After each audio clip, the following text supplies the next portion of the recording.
ሰላም ጤና ይስጥልን ተመልካቾቻችን ከኢሳት ነጻ የህዝብ ሚዲያ ኢሳት ዲጂታል ተጀምሯል። ከዘገባዎቹ ጋር ገነት ዘዘው ነኝ። አብራችሁን ቆዩ።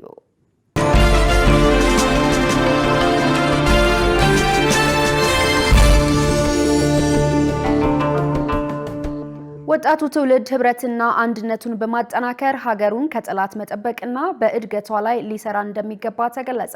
ይህ የተገለጸው የጥንታዊት ኢትዮጵያ ጀግኖች አርበኞች ማህበር ፕሬዝዳንት ልጅ ዳንኤል ጆቴ መስፍን 89ኛው የካቲት 12 የሰማዕታት መታሰቢያ በዓል መከበሩን አስመልክቶ ባስተላለፉት መልእክት ነው። የጥንታዊት ኢትዮጵያ ጀግኖች አርበኞች ማህበር 89ኛውን የካቲት 12 ሰማዕታት መታሰቢያ በዓል በ6 ኪሎ በሚገኘው የሰማዕታት መታሰቢያ ሐውልት ፊት ለፊት አክብሯል። በበዓሉ ላይ አባትና እናት አርበኞች በመገኘት የአበባ ጉንጉን በማኖር የሰማዕታቱን መስዋዕትነት ዘክረዋል። የጥንታዊት ኢትዮጵያ ጀግኖች አርበኞች ማህበር ፕሬዝዳንት ልጅ ዳንኤል ጆቴ መስፍን ወጣቱ ትውልድ አያትና ቅድመ አያቶቹ ለሀገር ፍቅርና ለአንድነት የከፈሉትን የህይወት መስዋዕትነት በማሰብ ሀገሩን ከጠላት ጥቃት እንዲጠብቅና ልማቷን እንዲያስቀጥል ጥሪ አቅርበዋል። ኢትዮጵያ በየጊዜው በውስጥ ባንዳዎችና በውጭ ጠላቶች ሰላሟን ለማደፍረስና ህዝቧን አንገት ለማስደፋት የሚደረጉ ሙከራዎችን በልጆቿ ጀግንነት ስታከሽፍ የኖረች በደሟ ታፍራና ተከብራ የቆየች ሀገር መሆኗንም ፕሬዝዳንቱ አክለው ገልጸዋል። የአዲስ አበባ ከተማ አስተዳደር የባህልና ኪነ ጥበብ ቢሮ ምክትል ኃላፊ ዶክተር አዲሱ ሻንቆ በበኩላቸው ኢትዮጵያ በትውልድ ቅብብሎች በነጻነቷ ጸንታ የኖረች ሀገር መሆኗን ጠቅሰው ዛሬ ደግሞ በልማት አዲስ ታሪክ ለመጻፍ በምታደርገው ጥረት ሁሉም በተሰማራበት ዘርፍ ርብርብ ሊያደርግ እንደሚገባ አሳስበዋል። በየዓመቱ የሚከበረው የሰማዕታት ቀንም ቀደምት አርበኞች ለሀገራቸው በመታመን የከፈሉትን መስዋዕትነት ትውልዱ እንዲዘክረው ለማስቻል ሚና እንዳለው ተመልክቷል። በትግራይ ክልል ምክክር ለማካሄድ ተጽዕኖ እየፈጠረ ያለው ማን ነው ሲሉ የምክር ቤት አባላት ጠየቁ። የኢትዮጵያ ሀገራዊ ምክክር ኮሚሽን በበኩሉ በትግራይ ክልል ምክክር ለማካሄድ ከሌሎች ክልሎች በበለጠ ብዙ እንደደከመና አሁንም አጀንዳ ለመሰብሰብ ሌላ አማራጭ እንደሚከተል አስታውቋል። የዚህን ዜና ዝርዝር መሳይ ገዛይ እንደሚከተሉት አቀርበዋለች።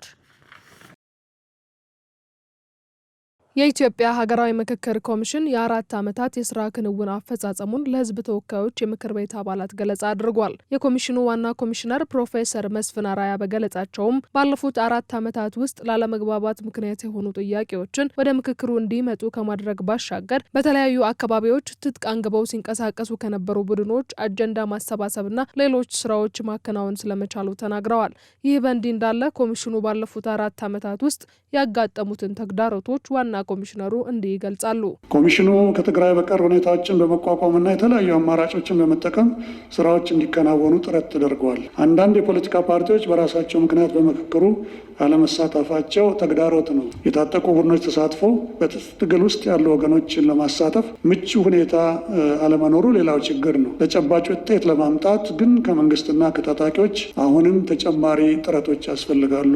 በቀጣዮቹ ሳምንታት ወደ ሮብ ገደማ በቀጣይ እንግዲህ አጀንዳ ስብሰባ ሂደቱን ለጊዜው ትግራይ ላይ ማካሄድ ካልተቻለ አዲስ አበባ ላይ ማድረግና ስራውን ማስጀመር ነው። ኮሚሽኑ ያቀረበውን የስራ ክንውን መነሻ በማድረግ የምክር ቤት አባላት ስለ ሴቶች ተሳትፎ አናሳ መሆን፣ ስለ እስረኞች፣ ስለ ሀገራዊ ምክክር ጉባኤ ጊዜ መራዘም እንዲሁም በትግራይ ክልል ምክክር ማካሄድ አለመቻሉና ሌሎች ጥያቄዎችን አንስተዋል። በመንግስት በኩል ትብብር አላገኘንም ብላችሁ ስትገልጹ አልሰማም። በዚህ ጉዳይ መፍትሄ ቢሰጠው አሁንም የፖለቲካ ፓርቲዎች ተሳትፎ ላይ ሰፊ ጊዜ ወስዳችሁ በቀራችሁ ጊዜ ቢሰራ። ውይይት ያላካሄደ አንድ ክልል አለ። ይሄ ክልል ውይይት ሳያካሄድ ወደ መደምደሚያ መምጣት ይቻላል?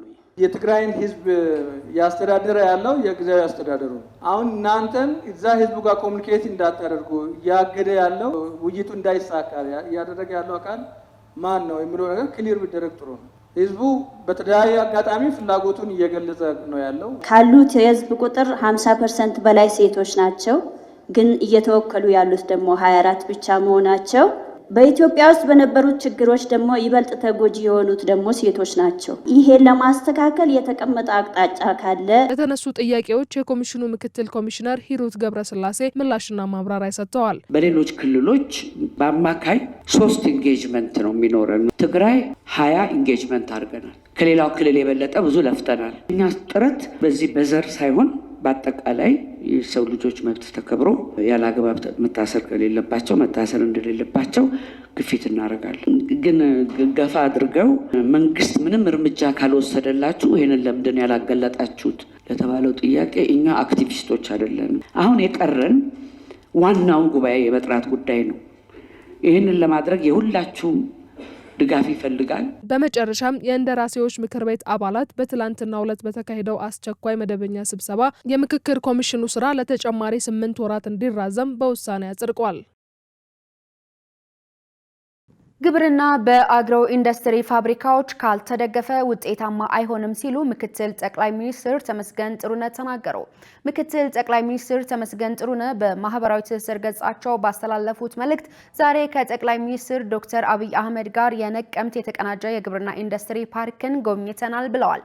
ይህ የተቀናጀ የግብርና ኢንዱስትሪ ፓርክ በኦሮሚያ ኢንዱስትሪ ፓርኮች ልማት ኮርፖሬሽን በ250 ሄክታር መሬት ላይ እየተገነባ የሚገኝ መሆኑንም ገልጸዋል። ፓርኩ በአካባቢው ለሚገኙ በተለይም በአራቱ የወለጋ ዞኖች ለሚገኙ ገበሬዎች ታላቅ የገበያ እድል የፈጠረ ሲሆን የገበሬዎችን ምርት ይረከባል፣ ያቀነባብራል፣ እንዲሁም ለሀገር ውስጥና ለውጭ ገበያ ያቀርባል ብለዋል። በግብርና የጀመርነው እመርታ በአግሮ ኢንዱስትሪ ፋብሪካዎች ካልተደገፈ ውጤታማ አይሆንም። በዚህ ረገድ በኦሮሚያ ክልል የተጀመረው ተግባር የግብርና እድገታችንን የሚያሳልጥ ነው ብለዋል። የተከበራችሁ ተመልካቾቻችን ከኢሳት ነጻ የህዝብ ሚዲያ ኢሳት ዲጂታል ዜናዎች እንደቀጠሉ ናቸው። አሁን ደግሞ ወደ ውጭ ዜና ተሻገርን። ጥቂት የአሜሪካ ወዳጆች በአዲሱ ስብሰባ ቅር ቢሰኙም ትራምፕ የሰላም ቦርድ አባላትን ለመጀመሪያ ስብሰባ ጠርተዋል። የአውሮፓ ህብረትን ጨምሮ ከ40 በላይ ሀገራት ተወካዮቻቸውን እንደሚልኩ ቃል ገብተዋል። ሸሪፍ ኢማም ተጨማሪ አለው። ፕሬዚደንት ዶናልድ ትራምፕ ሐሙስ ዕለት ከ2 ደርዘን በላይ የሚሆኑ ሀገራት ተወካዮች እሳቸው የሰላም ቦርድ የሚሉትን የተቀላቀሉትን እንደሚሰበስቡ ተገለጸ። ትራምፕ ስብሰባው ከመካሄዱ ቀደም ብለው እንዳስታውቁት የቦርድ አባላት $5 ቢሊዮን አዋጥተዋል። ይህም በ2 ዓመታት ጦርነት የወደመችውን የፍልስጤም ግዛት መልሶ ለመገንባት ያስፈልጋል ከተባለው $70 ቢሊዮን በእጅጉ ያነሰ ነው። የቦርዱ አባል ሀገራት በፍልስጤም ለሚሰማራው በሺዎች ለሚቆጠሩ ዓለም አቀፍ አረጋጊና የፖሊስ ኃይል የሰው ኃይል ያዋጣሉም ተብሎ ይጠበቃል። በዓለም ላይ ታላላቅ የሆኑ መሪዎች የሰላም ቦርዱን የተቀላቀሉ አሉ በማለት ትራምፕ በዚህ ሳምንት መጀመሪያ ላይ ለሪፖርተሮች ተናግረዋል። እንደማስበው የሰላም ቦርዱ ከየትኛውም ስብስብ በተለየ ውጤት የማስመዝገብ እድል አለው ብለዋል። የሰላም ቦርድ የመቋቋም ሰበብ ከትራምፕ የጋዛ የሰላም ዕቅድ 20 ነጥቦች መካከል ነው። ነገር ግን ከኦክቶበር የተኩስ አቁም ወዲህ የትራምፕ ራዕይ ለሰላም ቦርዱ እጅግ የገዘፈ ሆኗል። በእስራኤልና በሐማስ መካከል ዘላቂ ሰላም ማስፈን ብቻ ሳይሆን በዓለም ላይ ያሉ ግጭቶችን ሁሉ የማረጋጋት ተልዕኮም የያዘ መስሏል። ይሁን እንጂ ከቦርዱ የመጀመሪያ ስብሰባ ቀደም ብሎ የጋዛ የተኩስ አቁም ስምምነት እየተጣሰ ነው። እናም የትራምፕ የገዘፈ የተባለው ዕቅድ የአሜሪካው ፕሬዝደንት ለተባበሩት መንግስታት ድርጅት ተፎካካሪ እየፈጠሩ ነው እየተባለ ነው። ትራምፕ በዚህ ሳምንት መግቢያ ላይ እንደተናገሩት የሰላም ቦርዱ የመንግስታቱን ድርጅት ሊገፋው ይችላል ኳሷን ለማግኘት ብለዋል። የተባበሩት መንግስታት ትልቅ አቅም አለው፣ ይሁን እንጂ ይህንን አቅሙን አልተጠቀመም ብለዋል። ከ40 በላይ ሀገራትና የአውሮፓ ህብረት ለሐሙሱ ስብሰባ ተወካዮቻቸውን እንደሚልኩ ማረጋገጣቸውን ከአሜሪካ አስተዳደር ከፍተኛ ባለስልጣን የተገኘ መረጃ ያስረዳል። ጀርመን፣ ጣሊያን፣ ኖርዌይ እና ስዊዘርላንድ በደርዘን ከሚቆጠሩ የሰላም ቦርዱን ካልተቀላቀሉ ነገር ግን ስብሰባውን በታዛቢነት ከሚካፈሉት መካከል ናቸው ተብሏል። የተባበሩት መንግስታት የጸጥታው ምክር ቤት ረቡዕ ዕለት በከፍተኛ ደረጃ ስብሰባ አካሂዶ ነበር። በጋዛ የተኩስ አቁም ስምምነትና እስራኤል ዌስት ባንክን ለመቆጣጠር የምታደርገው መስፋፋት በተመለከተ የተባበሩት መንግስታት በኒውዮርክ ያካሄደው ስብሰባ ቀደም ሲል ቀጠሮ የተያዘለት ሐሙስ እንዲካሄድ ነበር።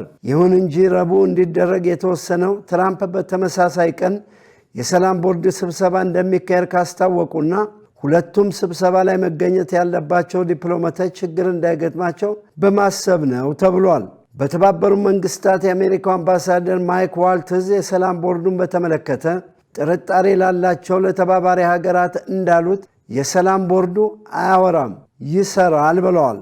መረጃው የሳን ፍራንሲስኮ ክሮኒክል ነው። የተከበራችሁ ተመልካቾቻችን ከኢሳት ነፃ የህዝብ ሚዲያ ኢሳት ዲጂታል ዜናዎች በዚሁ ተጠናቀዋል። ከዘገባዎቹ ጋር ገነት ዘዘው ነበር። ሰናይ ጊዜ